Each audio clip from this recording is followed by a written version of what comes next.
बहनों और भाइयों, एनडीए के प्रत्याशियों के समर्थन में आपका जो ये उत्साह है, इसको ये 48 डिग्री भी डिगा नहीं पा रही है, बल्कि और उत्साहित कर रही है। मैं इसके लिए आपके द्वारा जो पसीना बहाया जा रहा है, बहनों और भाइयों, इसका आभार यहां पर आपकी आकांक्षाओं के अनुरूप विकास कार्य करके भारतीय जनता पार्टी और एनडीए की सरकार आपको रिटर्न करेगी। और इसी के लिए, आपको आश्वस्त करने के लिए आज मुझे यहां पर आपके बीच में आना पड़ा है।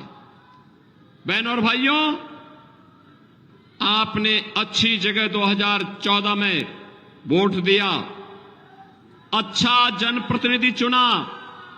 आज हमारा मिर्जापुर भी विकास की दौड़ में सरपट बुलेट ट्रेन की स्पीड से दौड़ रहा है।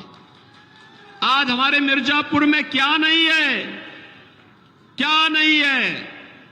इस भीषण गर्मी में कभी ये क्षेत्र पानी की एक एक बूंद के लिए तरसता था।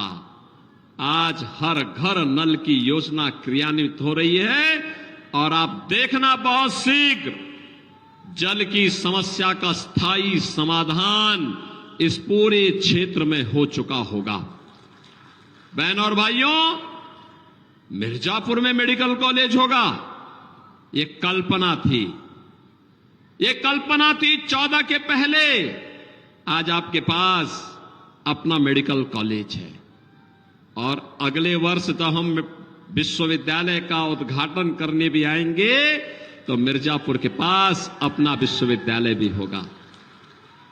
हमारे यहां का नौजवान, मुझे याद है जब यहां का नौजवान पढ़ने के लिए जाता था, चाहे वह हमारे यशस्वी रक्षा मंत्री माननीय श्री राजनाथ सिंह जी हो, चाहे भारतीय जनता पार्टी के राष्ट्रीय महासचिव अरुण सिंह जी हो, इन सबको मिर्जापुर के बाहर जाना पड़ा था। कोई गोरखपुर में, कोई इलाहाबाद में, कोई लखनऊ में, कोई दिल्ली में, कोई मुंबई में, कोई बेंगलुरु में, कोई रिश्तेदार के पास, कोई अपने छात्रावास में रह करके पढ़ने के लिए जाता था।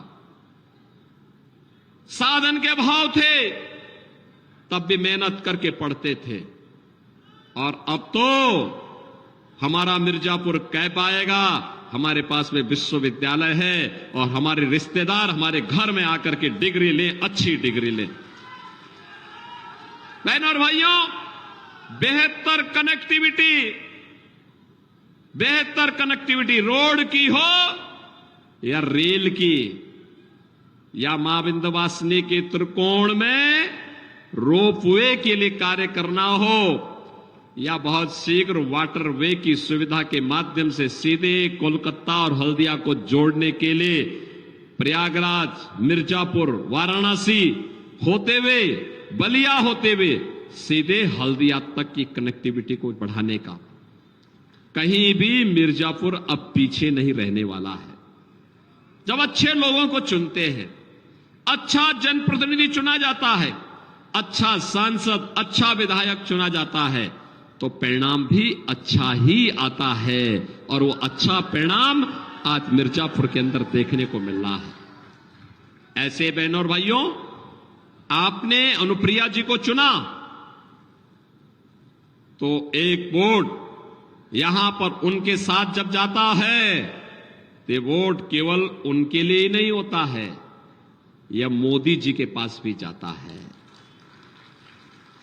मोदी जी प्रधानमंत्री बनते हैं और मोदी जी प्रधानमंत्री बनते हैं तो दुनिया के अंदर भारत का सम्मान बढ़ा देते हैं, देश की सीमाओं को सुरक्षित कर देते हैं, आतंकवाद और नक्सलवाद की समस्या का समाधान हो जाता है। और बहनों और भाइयों, आतंकवाद और नक्सलवाद की समस्या का समाधान ही नहीं होता, बल्कि याद करिए 2014 के पहले जब कांग्रेस और समाजवादी पार्टी की सरकारें हुआ करती थी, आतंकी वारदात होती थी, सुबह अखबार पढ़ते थे, पहला समाचार आता था किसी महाघोटाले का, और सायंकाल होते होते आतंकी विस्फोट की घटना सामने आती थी। हम लोग सांसद थे, संसद में चिल्लाते थे, कहते थे इन आतंकवादियों के खिलाफ कार्रवाई करो, तो ये लोग कहते थे आतंकवादी सीमा पार के हैं, सीमा पार के हैं। और आज आप देखते होंगे इन आतंकवादियों का आका पाकिस्तान क्या हालत है। आज कोई पटाखा जोर से फट जाए ना तो पाकिस्तान पहले सफाई देता, कहता साहब मेरा हाथ नहीं है, उसे मालूम है नया हिंदुस्तान है, ये नया हिंदुस्तान है, छेड़ेगा नहीं, लेकिन कोई छेड़ेगा तो उसको छोड़ेगा भी नहीं। घर के अंदर घुस करके मारने की हिम्मत रखता है। सर्जिकल स्ट्राइक और एयर स्ट्राइक के माध्यम से आतंकवादियों की माद में घुस करके निकालता है, उसको पाताल लोक से भी निकाल करके ला करके पटक करके मार करके देश के दुश्मनों का काम तमाम करना जानता है। बहनों और भाइयों, सुरक्षा भी है तो सम्मान भी है, और साथ साथ विकास के कार्य, 2 लेन, 4 लेन, 6 लेन, 12 लेन के हाईवे, एक्सप्रेस हाईवे, रेलवे में वंदे भारत, अमृत भारत, नमो भारत जैसी ट्रेन, वाटरवे की सुविधा भी है, रोपवे की सुविधा भी विकसित हो रही है, 1 डिस्ट्रिक्ट 1 मेडिकल कॉलेज, हर कमिश्नरी में मेडिकल विश्वविद्यालय की स्थापना हो, यह संकल्प भी साकार हो रहा है। IIT, IIM, IIIT, NIT जैसे संस्थान भी स्थापित हो रहे हैं। और बहनों और भाइयों, इन सब के साथ साथ गरीबों का भी कल्याण हो। मैं कहना चाहता हूं, जो पाकिस्तान का राग अलाप रहे हैं कांग्रेस और समाजवादी पार्टी के लोग, मैं उनसे कहना चाहता हूं कि पाकिस्तान का राग क्यों अलापते हो, और इतना ही अगर पाकिस्तान से मोह हो तो भारत के बोझे मत बनो। भारत से बाहर वहां पाकिस्तान जाकर के देखो थोड़ा। पाकिस्तान 23 करोड़ लोगों की पेट नहीं भर पा रहा है। 23 करोड़ की आबादी भूख से बिलख रही है पाकिस्तान में, और मोदी जी के नेतृत्व में 10 वर्ष में 25 करोड़ लोग गरीबी रेखा से उबर करके खुशहाल जीवन जी रहे हैं, और 80 करोड़ लोगों को फ्री में राशन की सुविधा मोदी जी के नेतृत्व में भारत दे रहा है। बहनों और भाइयों, अभी तक तो 60 करोड़ लोग प्रतिवर्ष 5 लाख रुपए की स्वास्थ्य बीमा का सुविधा प्राप्त कर रहे हैं, 5 लाख रुपए का। और मोदी जी ने कहा है 4 जून को जब फिर एक बार मोदी सरकार बनेगी तो 70 वर्ष से ऊपर के प्रत्येक बुजुर्ग को 5 लाख रुपए की मुफ्त स्वास्थ्य का सुविधा उपलब्ध कराएंगे, प्रतिवर्ष उपलब्ध करवाएंगे। बहनों और भाइयों, आप याद करिए, कभी कांग्रेस की सरकार कहती थी कि 100 पैसा बेचते हैं, नीचे 15 पैसा जाता है, बाकी 85 पैसा एक कांग्रेस के दलाल, समाजवादी पार्टी के दलाल खा जाते थे। आज मोदी जी ने जनधन अकाउंट खोल दिए, दिल्ली और लखनऊ से आने वाला पैसा सीधे आपके अकाउंट में आता है, बीच के मध्यस्थ समाप्त। किसान को किसान सम्मान निधि, हर घर में शौचालय का निर्माण, और हर घर में उज्ज्वला योजना का कनेक्शन भी पहुंच गया है। हम लोगों ने तो यूपी में व्यवस्था की है, जितने भी उज्ज्वला योजना के कनेक्शनधारी हैं, होली और दीपावली में उनको एक एक भरा हुआ सिलेंडर मुफ्त में उपलब्ध करवाने का काम करेंगे, और हम उपलब्ध करा रहे हैं।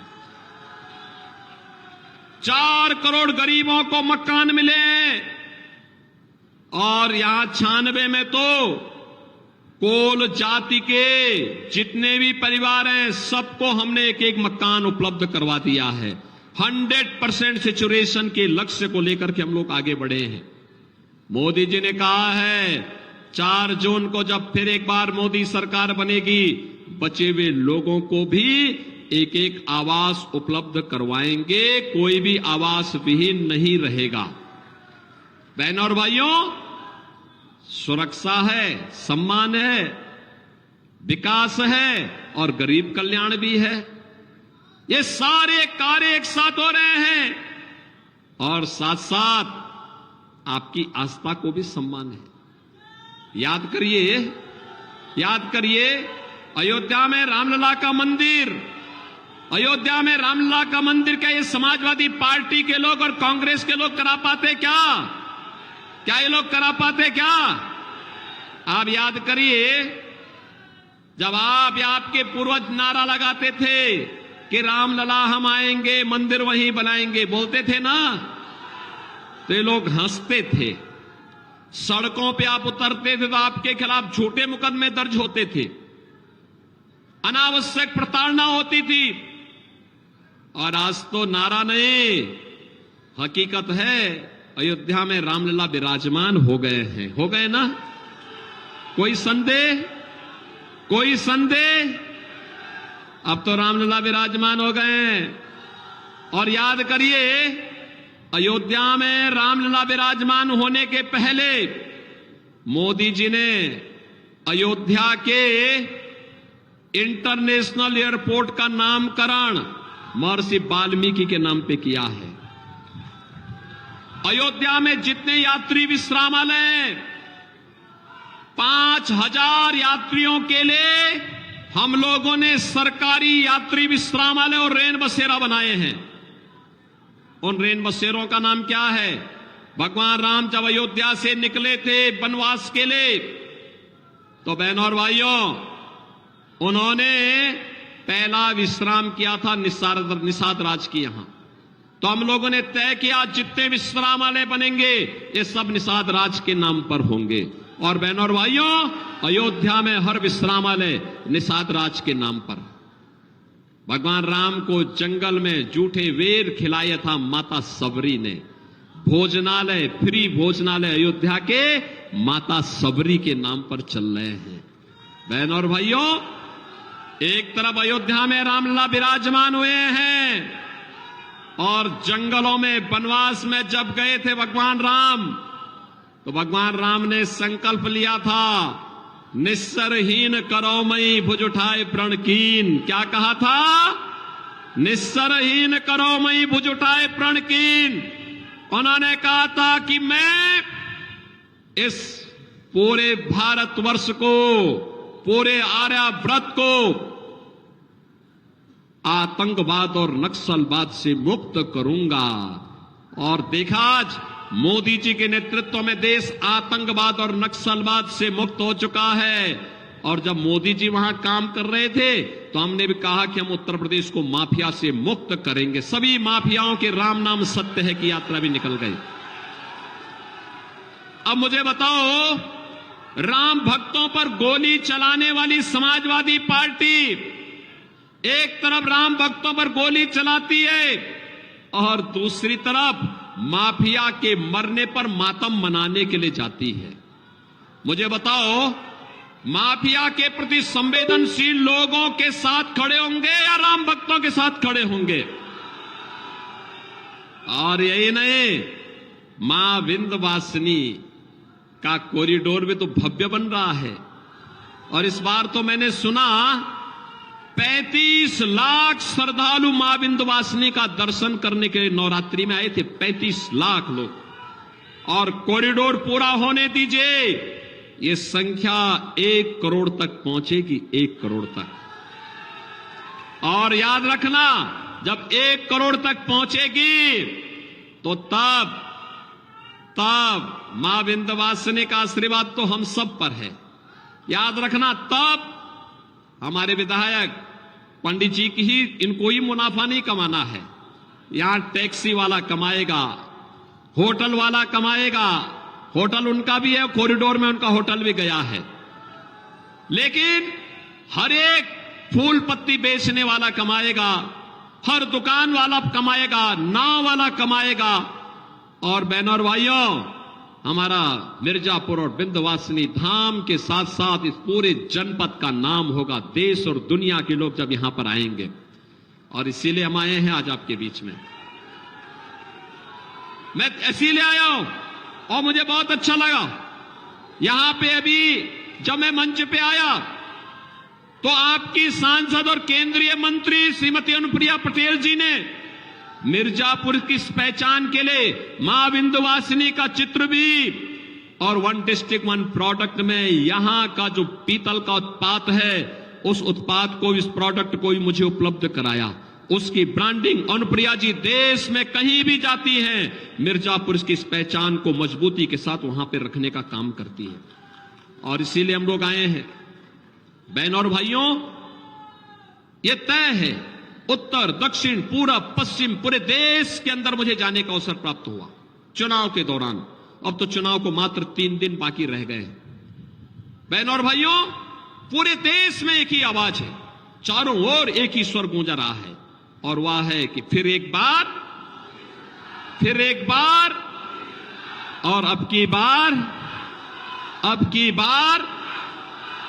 400 पार की जब बात करते हैं तो समाजवादी पार्टी और कांग्रेस का इंडी गठबंधन चारों खाने चित्त हो जाता है।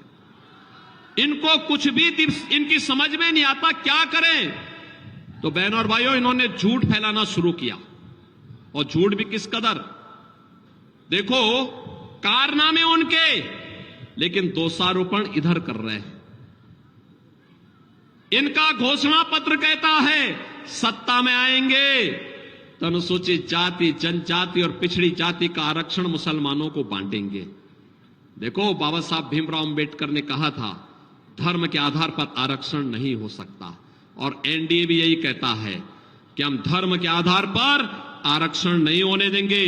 अनुसूचित जाति, जनजाति और पिछड़ी जाति के भाइयों का आरक्षण को बंदर बांट नहीं होने देंगे, उसमें डकैती नहीं पड़ने देंगे। समाजवादी पार्टी और कांग्रेस के गठबंधन को बेनकाब करेंगे। इनके द्वारा कहा जा रहा है कि सत्ता में आएंगे, ये कांग्रेस और समाजवादी पार्टी का गठबंधन कहता है सत्ता में आएंगे तो पर्सनल लॉ लागू करेंगे। पर्सनल लॉ का मतलब जानते हैं आप?